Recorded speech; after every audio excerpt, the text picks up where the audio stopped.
Bonjour à tous, très heureuse de vous retrouver pour cette quotidienne du 7 novembre. J'espère que vous êtes en pleine forme pour cette nouvelle semaine. En actu aujourd'hui, on vous parle du budget 2023 de la ville de Gland, mais aussi du forum Nouvelle Économie. En sport, on revient sur le début de saison du UHC Beugnin et en culture, on célèbre 2 anniversaires, plutôt 2 fois qu'une, donc j'espère qu'il y aura du gâteau. Tout d'abord avec le 11e anniversaire du Backstage Club, mais aussi de son association Distillery of Sound. Nos invités du jour, ils sont là, ils sont en coulisses et on va voir s'ils ont apporté le gâteau. Steve Schertzman, programmateur du Backstage. Pas de gâteau, alors là, attention, je ne vais pas être contente. Ensuite, on soufflera ses bougies avec vous, Franco Verrilli, vous êtes le directeur du Backstage. Avec nous également Jonas Sigris, vous êtes le président du HC Beugnin. Et enfin, Gilles Davoine, municipal en charge des finances pour la ville de Gland. Bienvenue à vous, un plateau entièrement masculin aujourd'hui. Et le dernier à présenter, c'est bien toi, Alexandre. Où es-tu aujourd'hui? Que fais-tu? Salut Andrea, eh bien je suis à Nyon sur ce pont de la Redoute, tu sais, qui relie Nyon à Prangin et qui était fermé pendant 1 an pour cause de travaux et qui a rouvert à la circulation il y a de ça 1 semaine. Alors qu'est-ce qui a changé? On peut voir voilà, un passage, un trottoir pour les piétons. Ici je suis sur la bande cyclable et puis il y a plein d'autres choses. Bref, on va faire le tour de ce pont et du chemin de la Redoute avec Roxane Faro qui est la municipale nyonnaise en charge des infrastructures. À tout à l'heure. À tout à l'heure, Alexandre, merci beaucoup. Et viens nous rejoindre tout de suite pour cette première partie avec nous. Gilles Davoine, municipal en charge des finances pour la ville de Gland, avec qui l'on va parler du budget 2023, un budget déficitaire mais raisonnable. Bonjour Gilles Davoine, bienvenue. Bonjour.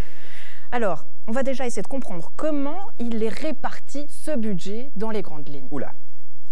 C'est une question sérieuse. Ouais, comment il est réparti? De manière simple, c'est ça l'enjeu. Non, il est réparti comme d'habitude. C'est vrai que c'est un budget, comme il est déficitaire, parce que forcément que en 2023, on voit que l'inflation joue son rôle. On a des salaires qui sont indexés sur l'inflation, donc on a quand même une jolie masse salariale, donc ça pèse. Et puis les matières premières, l'énergie, on a énormément de choses qui pèsent sur le budget. En plus, on a la STEP avec les études pour la STEP. La STEP n'est pas encore là, la nouvelle STEP, mais les études qu'on doit déjà amortir. Donc on a plein d'éléments objectifs qui font qu'effectivement ce budget est un peu plus déficitaire que les autres années, sachant qu'il a toujours été déficitaire ces dernières années avec ce qui compte. Par contre, c'est une marge d'autofinancement qui reste positive. Oui, cette marge d'autofinancement, on sait que vous l'aimez bien, Gilles Davoine, justement, celle qui permet de faire avancer les choses pour la ville. Mais concrètement, qu'est-ce que ça veut dire quand on parle de budget déficitaire? Les gens, ce à quoi on pense, ça veut dire augmentation d'impôts? Non, pas du tout. D'ailleurs, le taux d'impôt a été décidé en amont, au mois d'octobre. Il reste le même. Non, on a un excédent de charges sur les revenus, sachant qu'un budget, contrairement au budget d'une société, un budget d'une commune, c'est l'argent qu'on peut dépenser. C'est le maximum qu'on peut dépenser qui nous est alloué par le conseil communal. Donc forcément qu'on a toujours en vérité plus, parce qu'on prend une marge de manœuvre, que ce qu'on va vraiment dépenser. Si on dépense, on ne peut pas dépenser plus, et puis même si on dépense autant, on serait très précis. Donc forcément qu'on a toujours plus de charges dans le budget que dans les comptes. Au final, les gens disent toujours « Ah, finalement, les comptes sont plus positifs ». C'est normal. Par définition, c'est comme ça. Après, effectivement, là, c'est difficile. Les revenus, c'est beaucoup plus difficile à évaluer que les charges. Les charges, on sait exactement où on va, avec quelques différences près. Les revenus, qui peut dire quel impôt sur les successions on va avoir, ou droit de mutation, qui peut dire combien de maisons vont être vendues et à quel prix. Donc, on a toujours beaucoup plus de peine à évaluer les revenus que les charges, ce qui fait qu'on a toujours des budgets qui sont déficitaires. Là, comme je disais, un peu plus déficitaires cette année, dû à la crise actuelle. Mais ça veut dire quoi? Que concrètement, Gland va devoir couper, peut-être moins investir, moins se laisser aller à la folie des grandeurs, comme on connaît? Non, l'investissement est séparé du budget. L'investissement, c'est ce qu'on fait par préavis. Donc, on fait des préavis avec des demandes d'investissement. C'est autre chose que le budget. Le seul lien entre les deux, c'est lorsqu'on fait des investissements, on doit les amortir. Ces amortissements viennent dans le budget. Mais justement, c'est un peu technique, je m'en excuse, mais justement, ces amortissements, ce n'est pas du cash-out. C'est de l'amortissement, c'est de l'écriture comptable. Et donc, ça ne tient pas, c'est ce dont ne tient pas compte, justement, la marge d'autofinancement. C'est pour ça que dans un budget, on dit il est déficitaire, excédent de charges sur les revenus, mais marge d'autofinancement, une fois qu'on a enlevé notamment les amortissements, qui reste positive, donc ça veut dire les liquidités, l'argent, le cash directement, ça on en a encore pour faire une partie des investissements. C'est vrai que moins on a de marge d'autofinancement, plus les investissements vont devoir être faits via des emprunts. Ouais, c'est-à-dire qu'il faut faire des choix. Et puis, ce qui m'a surpris dans ce communiqué, c'est qu'aujourd'hui, vous tapez du poing concernant les réformes cantonales. On avait moins l'habitude d'entendre Gland sur ces questions-là. Alors, vous relevez notamment un déséquilibre entre la répartition des charges entre le canton de Vaud et ses communes. Quelle démarche a entrepris Gland, justement, par rapport à ces négociations avec le canton? Parce que vous étiez bien silencieux jusqu'ici. Alors, c'est amusant parce que peut-être qu'on était silencieux, effectivement, mais au niveau de l'écrit, non, puisque en vérité, c'est un peu un copier-coller, ce côté-là. Donc c'est amusant que vous l'ayez remarqué cette fois-là, parce qu'avec mon chef du service des finances, on s'est dit, bon, est-ce qu'on met toujours la même phrase et tout? Puis je dis oui, c'est toujours aussi vrai.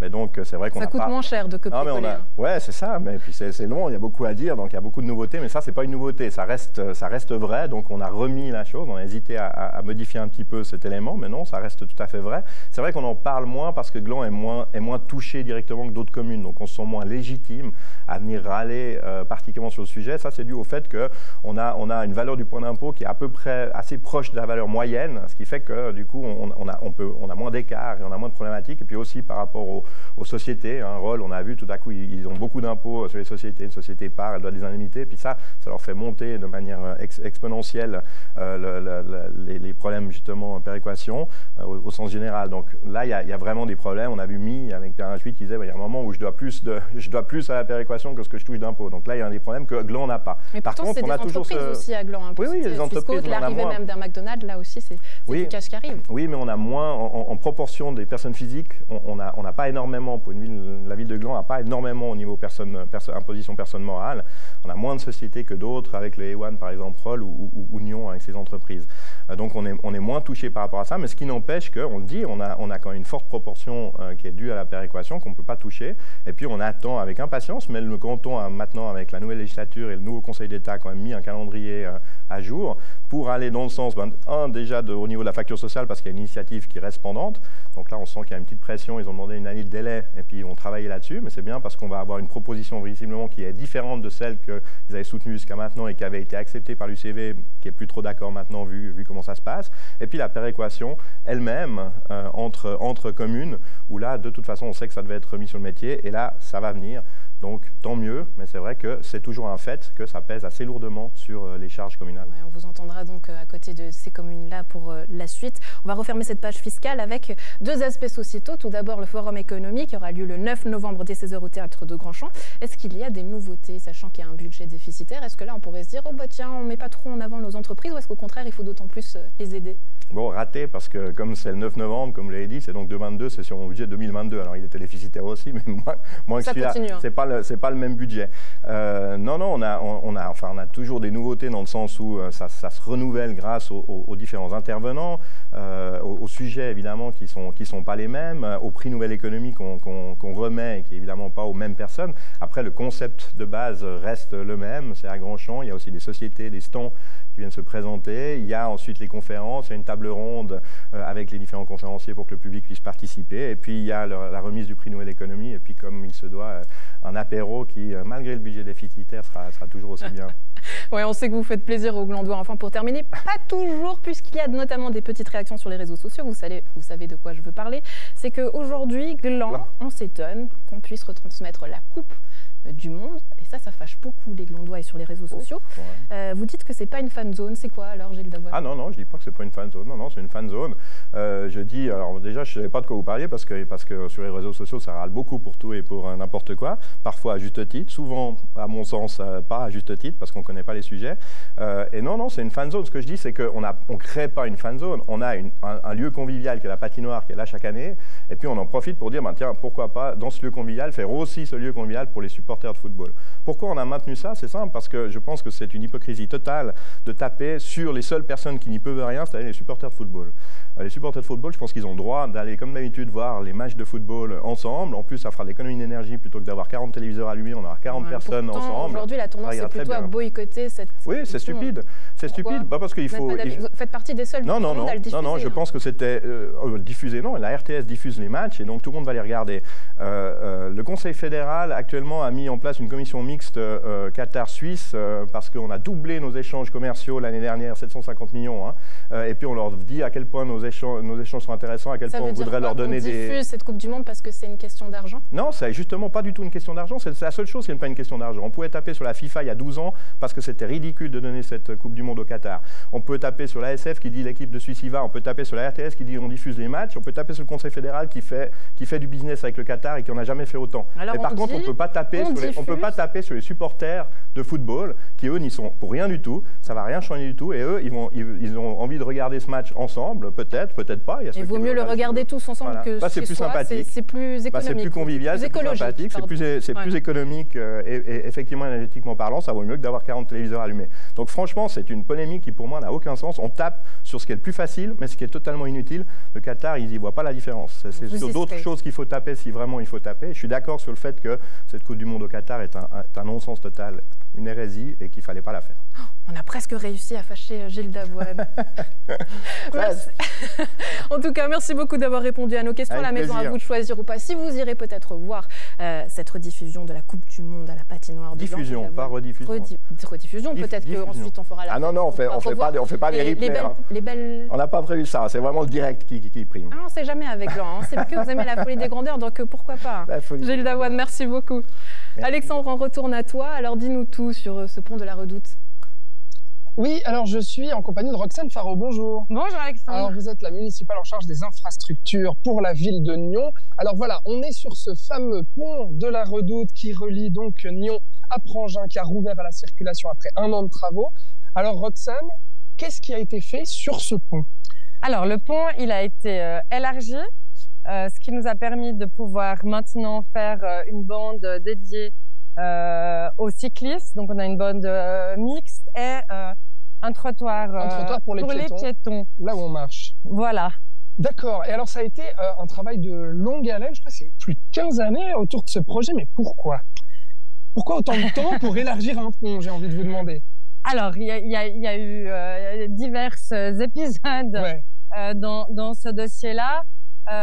Notamment un refus en 2014 de la part du conseil communal, enfin des conseillers communaux de Nyon et de Prangin sur des questions de répartition financière, donc ce n'était pas des problématiques techniques. Et puis, quand je suis arrivée à la municipalité, on a réengagé les discussions avec la municipalité de Prangin et puis on a trouvé un accord financier qui convenait aux deux parties, ce qui nous a permis de revenir devant nos délibérants, que ce soit pranginois ou nyonnais, de redemander un crédit, aussi avec une modification du projet du chemin. Alors on va parler du chemin, mais juste avant mais c'est ce qui a finalement, je pense, déclenché l'acceptation du conseil communal de Nyon, en tout cas. D'accord. Alors c'est vrai, les autres complications, alors vous parlez du fait qu'il y a 2 communes qui doivent se mettre d'accord pour un projet comme celui-ci, mais il y a aussi un autre acteur là-dedans, c'est les CFF, parce qu'on entendait les trains, c'est vrai, on est juste au-dessus des chemins de fer, et notamment ça a compliqué, ou en tout cas complexifié tout ça, et notamment la création de ces murs en béton, c'est ça? Alors ça, c'est une complexification qui est assez récente, hein, puisqu'en fait, le projet initial, celui sur lequel on travaille depuis, je crois, 2012, n'avait pas ces parapets béton. Et ces parapets béton nous ont été demandés alors que le chantier avait déjà débuté. Donc, on a dû aller demander un crédit complémentaire à nos organes délibérants, mais qui ont bien compris la problématique devant laquelle nous étions. Mais autrement, sur l'ensemble du chantier, je dois dire qu'on peut être extrêmement satisfait de la manière dont ça s'est passé. C'est des projets qui, techniquement, sont très, très compliqués à mettre en œuvre. Ça, c'est pour la sécurité, en fait, que les CFF vous demandaient justement de rallonger. Oui, et ils ont des normes de sécurité, évidemment, depuis 2012 qui ont évolué et qui évoluent constamment. Voilà, ça fait partie du jeu. La satisfaction pour la municipalité de Nyon et aussi pour celle de Prangin, c'est que le projet soit maintenant terminé. Et permettre aux voitures d'emprunter ce chemin pour relier les deux. Qu'il soit bien passé, parce que vous imaginez bien que construire ce type d'ouvrage sur des voies CFF, c'est pas toujours très simple. Effectivement. Alors, il y a eu d'autres travaux, vous l'avez mentionné. On marche justement sur ce chemin de la Redoute. Là aussi, qu'est-ce qui a été fait durant ces travaux? Alors, ce qu'on a fait, c'est qu'on a créé une zone 30. Hein, donc, on a réaménagé l'entier du chemin. Évidemment, on a un peu réduit la voie de circulation, ce qui permet, finalement, ce qui oblige un peu les conducteurs à lever le pied. On a mis quelques places de stationnement pour justement alterner le trafic. Et je crois que c'est à la grande satisfaction des habitants du quartier parce qu'il y a peu de places visiteurs. L'élargissement de ce trottoir piéton aussi? Exact. Alors là, c'est piéton-vélo, donc aussi une bande mixte. Donc, ce qui permet de sécuriser le déplacement des deux roues sur tout l'axe, parce qu'on a énormément d'élèves franginois, par exemple, qui se rendent à l'école sur le site du Rocher et qui n'avaient pas des déplacements très sécurisés. Donc voilà, ça nous a permis. Et aménagement de la végétation aussi. Exact. Et on a planté un certain nombre d'arbres. Et comme je vous le disais tout à l'heure, je suis ravie de constater qu'ils ont survécu à cet été. Voilà, ils ont été les plantés, jeunes arbres, c'est toujours, et ils ont l'air d'aller extrêmement bien. Alors voilà un peu ce qui a changé ici sur ce chemin de la Redoute et sur ce pont de la Redoute à Nyon pour relier Prangin. Merci Roxane Faro. Mais merci à vous. Puis je tenais juste à remercier tous les habitants du quartier sur Nyon et sur Prangin parce que c'est 1 année et demie de travaux. Quand même, ils ont été extrêmement patients. Donc, je pense que c'est important de les remercier aussi. Effectivement. Et là, voilà, ça y est, eh bien, c'est à nouveau ouvert aux piétons, aux vélos et aux voitures, Andrea. Voilà, j'espérais que tu fasses cette interview à vélo, Alexandre. Non, on a choisi la version à pied. C'est mieux pour vous, pour l'image, je pense. Ouais, sous un soleil radieux, et moi, je suis plus tranquille comme ça. Bonne journée à toi, Alexandre. Et on ouvre à présent notre page sport avec vous, Jonas Sigrid. Je vous en prie, venez me rejoindre sur le plateau. Vous êtes le président du UHC Beugnin. La saison démarre très très fort pour le club. Toutes les équipes d'Uni Hockey réalisent de bons scores, à commencer par la première équipe, pour l'instant au sommet du classement de 3e ligue. Et pour couronner le tout, le club s'est rendu ce week-end à Zurich pour voir la Suisse disputer un match de Coupe du Monde d'Uni Hockey. C'était comment? Incroyable, incroyable. Non, c'était incroyable. Il y avait 10 300 personnes à Zurich dans la nouvelle Swiss Life Arena là, des Zurich Lions, et c'était incroyable. L'accueil, l'ambiance, les 10 000 personnes avec des drapeaux à chanter pour notre sport, c'était une sacrée vitrine. Et qui continue, hein, ça continue jusqu'à le week-end prochain, les finales. Ouais, vous nous avez ramené quelques images, on voit, hein, ça fait du bien et du plaisir à voir toute cette foule. Comment vous l'avez vécu, ça? C'était incroyable parce que déjà la patinoire elle est spécialement toute neuve mais énorme, elle a un plafond incroyable, et quand il y a tout ce rouge là qu'on a vu là, et puis qu'on a pu faire ce déplacement avec on a rempli un quart avec le club, donc ça c'était génial. Et puis je pense que là ils ont montré que le Uni Hockey avait sa place dans les grands événements. Ouais, ça veut dire quoi justement qu'aujourd'hui il y a peut-être un attrait pour ce sport, en tout cas quelque chose qu'on ressent moins du côté roman? On le ressent, du côté roman, il y a un fort potentiel, comme du côté du Tessin aussi, parce qu'il faut savoir qu'il y a quoi, 34 000 licenciés en Suisse, et il y en a 30 000 en Suisse allemande. Donc c'est clair que l'élite est toute en Suisse allemande, on a très peu d'équipes de haut niveau en Suisse romande. Puis après on a le petit terrain comme nous, qui est notre première équipe évolue en 3e ligue, c'est la plus haute ligue entièrement romande. Après déjà en 2e ligue ou en première ligue, c'est avec des Suisses allemands. Pourtant, il y a un désespoir. Vous me disiez qu'il y a 2 joueurs qui aujourd'hui ont pu partir. On a un joueur qui est parti, qui joue maintenant à Langnau, et puis qui joue aussi à Lausanne, au Luc, donc aussi en grand terrain. Donc on n'a pas ces terrains-là ici chez nous. Par contre, c'est chouette de voir les jeunes qui vont aussi, par le biais des sélections, de l'élite aussi, un petit peu voir un peu plus loin. Et puis surtout qu'on peut-être, voilà, dans quelques années, auront des opportunités de garnir un peu plus les équipes suisse-allemandes de Romans. Ouais, et la Suisse, championne du monde, on y croit ou pas? Il faut y croire, sinon ils n'iraient même pas jouer. Mais là, ils sont bien partis. Ils ont fait un départ un peu mitigé contre la Norvège. Et puis là, le match d'hier contre la Finlande, qui sont aussi des gros favoris, eh ben, c'était assez incroyable. Alors on va revenir sur ce début de saison du UHC Beugnin. Alors c'est vrai que l'A1 qui est actuellement à la tête à égalité, l'A2 qui a remporté ses premiers points suite à sa promotion, et les juniors qui sont tous en 3e position de leur groupe respectif. On imagine que vous êtes un président heureux. Un président heureux, c'est clair. Non, puis on voit aussi du côté junior, on voit cette évolution, déjà avec le nombre de juniors qu'on a, puis surtout cette évolution qui est, on va dire, au niveau sportif. Le cadre qu'on a mis en place, la pyramide de formation, donne maintenant un petit peu on a un peu le retour de ce qu'on a mis en place il y a quelques années. Mais c'est quoi justement ces changements que vous avez mis en place pour pouvoir faire évoluer tout le monde? En fait, on a structuré le club par le bas. En fait, la une est là depuis très longtemps. On a toujours eu une équipe phare. On a bien sûr une 2e équipe maintenant, puis qui elle aussi a fait une promotion, donc est en 4e ligue, donc à un niveau aussi plus qu'honorable. Et puis ça donne des possibilités pour nos jeunes. Une fois qu'ils arrivent, ils sortent des juniors B. Chez nous, on n'a pas de A, donc on peut leur dire voilà, il y a la 1, il y a la 2, ou il y a d'autres clubs plus hauts si le niveau est plus important. Mais surtout, les jeunes, la formation, c'est la base. On est parti vraiment des tout petits. Et puis de se dire, voilà, on met des dés en championnat et puis on les lâche plus. Qu'ils aient du championnat maintenant et des perspectives d'année en année. Ils changent d'équipe toutes les années, tous les 2 ans. On a des équipes complètement différentes avec les Ça va très très vite. Hein. Ouais, c'est 2 ans. On garde justement peut-être cette cohésion des équipes, sachant que tout ça bouge très très vite. Avec une commission technique, donc tous les coachs, l'ensemble des coachs qui sont tous assez proches. Et puis avec mes collègues au comité, on fait un gros boulot, je crois, et je pense qu'on le fait bien, de lier aussi le club. On a de la chance d'être un gros club, un des plus gros maintenant, mais c'est aussi par toutes les des sorties comme on a fait là, où on lie les parents, les enfants, les juniors, puis on touche à une région assez large sur la côte. Il y a à peu près 20-30% de jeunes de Beugnin, le reste c'est des villages alentours. Ouais. Pour parler des prochains matchs, c'est quoi et quelles sont les dates à annoncer?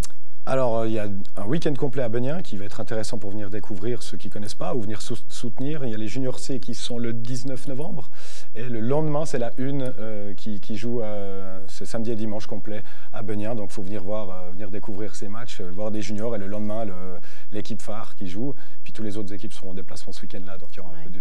Pour la une, est-ce qu'on peut imaginer justement une montée en 2e ligue? Est-ce que ça fait partie des objectifs et des défis? C'est pas un objectif en soi. Si ça devait arriver, bien sûr on prend. Maintenant, voilà, le haut de classement, les équipes, typiquement Comet, sont des équipes excellentes qui viennent de 2e ligue, qui viennent de descendre, qui vont vouloir remonter aussi. Mais clairement, notre première équipe a un très bon niveau en 3e ligue. Et je pense qu'elle va jouer le haut du tableau et se battre jusqu'au bout. Là. Ouais. Bon, en tout cas, on est derrière vous, on attend de vos nouvelles. Et avant de vous laisser partir, Jonas, je vous propose même de rester pour le plateau suivant, puisque vous allez voir, il y a un petit lien. Vous le savez, Jonas fait partie d'un groupe, un mythique groupe My Band de Gland. Vous avez verni votre 4... quand même fait partie de l'histoire de Gland, je crois, dans le rock. Le groupe My Band. Ouais. Vous avez verni un 4e album, là en préparation d'un 5e. Au backstage, je vous en prie, messieurs, venez me rejoindre. Franco, Steve, venez pour célébrer cet anniversaire, ces anniversaires. Jonas, comment est-ce qu'on annonce sur scène ces 2 personnes qui arrivent, comme un rocker? Non, mais on va dire que c'est des gars sympas, bonheur, puis qui font beaucoup pour les jeunes et puis pour la musique et de la région. D'ailleurs, je crois savoir qu'il va y avoir une petite programmation sympa pour cet anniversaire. Et puis, ils font partie des murs aussi depuis un moment dans le rock.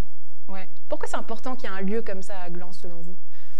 Alors là, si je mets la casquette de musicien, il y a pour les jeunes ou ceux qui voudraient démarrer, il n'y a plus beaucoup de salles, à part 2-3 grosses salles où on peut aller jouer. Puis là, on demande de l'expérience au groupe ou autre, mais des lieux comme on avait nous il y a 20-30 ans, où on pouvait aller jouer quelque part facilement, il n'y en a plus tellement. Ouais. Et là, ils donnent l'opportunité de faire ça et c'est hyper chouette. Et ça fait vivre Gland. Et aux alentours, là, ça parle beaucoup des concerts au backstage. Franco, c'est une aventure que vous avez débutée il y a 10+1, puisqu'il y a eu l'anniversaire l'année dernière. Malheureusement, Covid, donc on a un petit peu reporté ça. Mais déjà, symboliquement, qu'est-ce que ça représente pour vous, cet anniversaire? Ça représente pas mal de choses, parce que c'est vrai que déjà avoir un pub 10 ans, enfin +1, c'est déjà une belle aventure.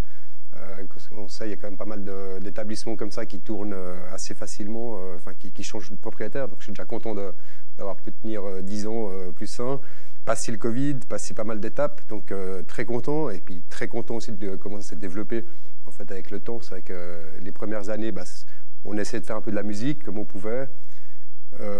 C'était un petit peu compliqué. Puis après, avec l'arrivée de Steve et la création de Distillery of Sound. Vous avez choisi un mot qui est très dur à prononcer. Hein. Ouais, d'accord.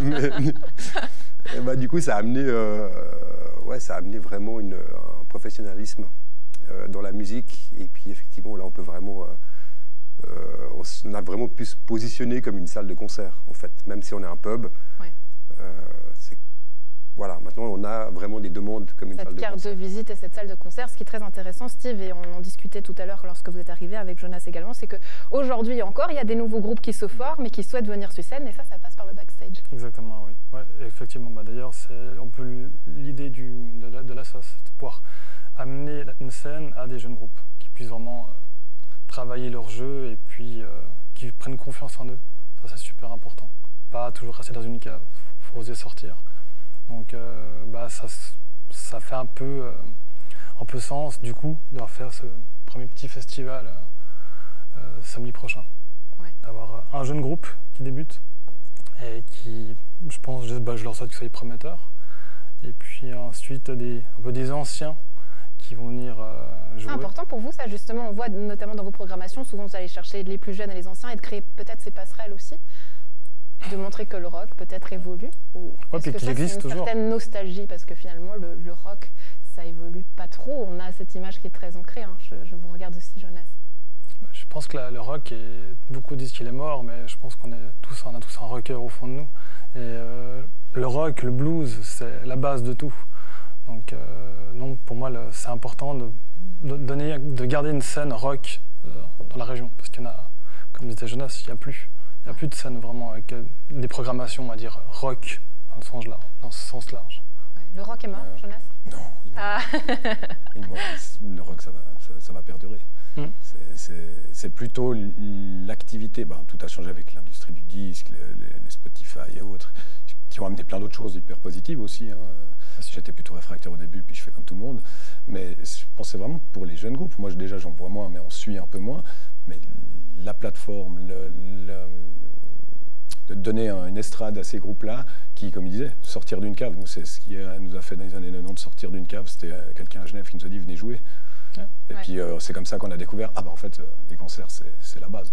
Franco, en tant que directeur du lieu, est-ce qu'aujourd'hui vous voyez aussi une manière différente de consommer la musique? Alors il y a eu avant et après Covid, entre-temps il y a eu des festivals, tout le monde y a repris goût. Est-ce que vous, aujourd'hui, vous voyez peut-être une différence chez vos clients finalement?